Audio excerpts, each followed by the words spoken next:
Al Bernstein here with Claressa Shields as we both want to talk to you about the United States Intercollegiate Boxing Association, which is not only a great organization, but one that does so much good for young boxers. And Claressa, you've seen it here at this competition. What's your general impression of how this whole program works? Well, my general impression of the whole program is, well, you have a whole bunch of fighters who started boxing when they're in college. And if they did box before, but it all starts like from a tournament, from what I have seen, they have all fighters against each other, beginner fighters, and then they have like novice.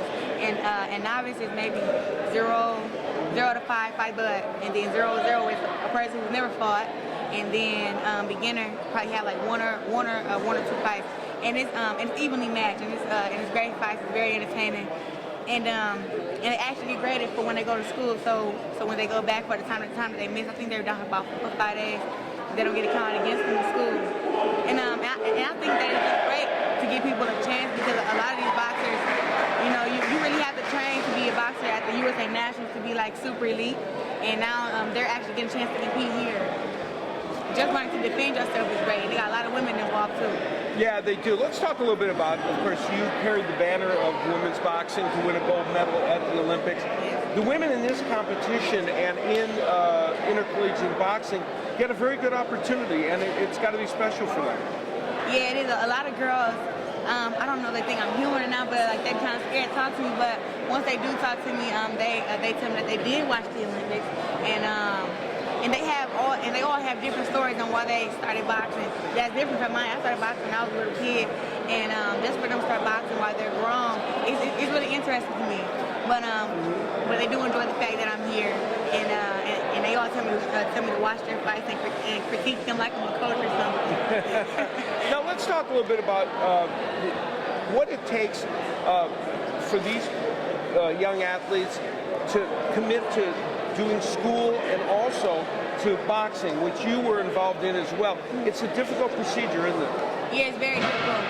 I think for a fighter who's not on a high pedestal like me, it's a little bit easier. But when I was at college, I was leaving. I would leave for a different tournament probably every couple weeks, or at least every month, and I would leave for a long period of time.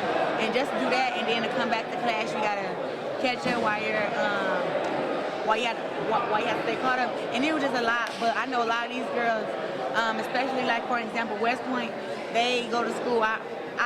This is just something that I heard, from 8 till 5, and they go to classes from probably I heard 8 till 3, and then after that they have to do a sport. You have to do something, whatever it is, until 5. So that was interesting. But I know up at Olivet, he actually had them train. He have a certain time for them to train. At Olivet, we get done with our classes around 3. So after that, it's just homework time and free time. Whatever you choose to do with it some days. So they train at 7 o'clock. So I think for a boxer who actually stand on campus and he has a trainer and then everything is a little bit easier. But for me, it was extremely hard. Let's talk a little bit about the fact that these fighters are in several different levels, beginner, novice, and open. And one of the things that struck both you and I here as we watch this competition and other intercollegiate competitions is that because the fighters are evenly matched, it's very good in terms of safety and also competitiveness. Yeah, it's very good in safety. Because if I was to fight a fighter here and she's probably novice or she's a beginner, I would seriously hurt her. But they're actually going against each other, and they both probably have the same experience. There were only a few stoppages, maybe a few knockouts, but no one got seriously injured here. And then, what else did you ask me? No, well, we were talking about the competitiveness and also and the competitiveness is great. I mean, I've seen some entertaining fights here, and you think that it's like they're just giving their all and they want to win, and they have all this grit because they've been at college. And really, when I go a long time without hitting somebody, I go around just walk around hitting people. But they actually have all this built up, and they get in there, they compete, and they have this will just to win, and it really helps me actually, because I think back to when I first started, and I used to have just the will, I just wanted to win, and just watching them, and it reminds me, like, you still have to have that, and you have to do that, and you have to be mean in there, because I'm a laid back, cool boxer now, but it just told me, get some of that anger back in there, because they had a lot of anger and a lot of facetious toughness in there, whatever they were doing. Tell us a little bit about. Let's talk a little bit about you as getting involved in boxing, because while these young ladies and men are getting involved in some cases a little bit later, you got involved very early in boxing. What did boxing do for you as a person? Well, boxing actually changed my life. When I first started boxing, I was a really quiet child. I really didn't talk a lot, and I was just mad about everything. I was mad about my situation, just on how my life was going, and as in my situation, like dealing with my mom, living in Flint, and I just went through a lot as a kid. But when I started boxing, I felt like I was loved and like people actually cared about me. So I continued, and then listening to what my coach taught me, and he's a great trainer. His name is Jason Crutchfield. Listening to him, it just took me further, and I was winning, and I mean, it just took me out of the state of Michigan. I went to Columbus, Ohio for my first fight. We drove 4 hours, and I got a second round stoppage. And then after that, we just started traveling everywhere, Kansas City, Missouri. I hadn't left the state till after I qualified for the Olympics, and then it all lit up. And then I was 16, and all of a sudden I was fighting for the spot to represent America in the Olympics. And that's something that we have been working towards since I was about 13, 14. And after I won there, it just opened so many more doors because my face was everywhere, and I was the first. And that's something that can never be done again. I was the first woman to win an Olympic gold medal for the USA.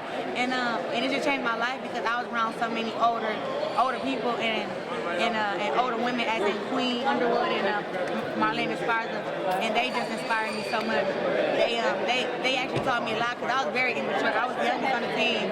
I mean, I was going by the water balloons and over that people, and they actually calmed me down.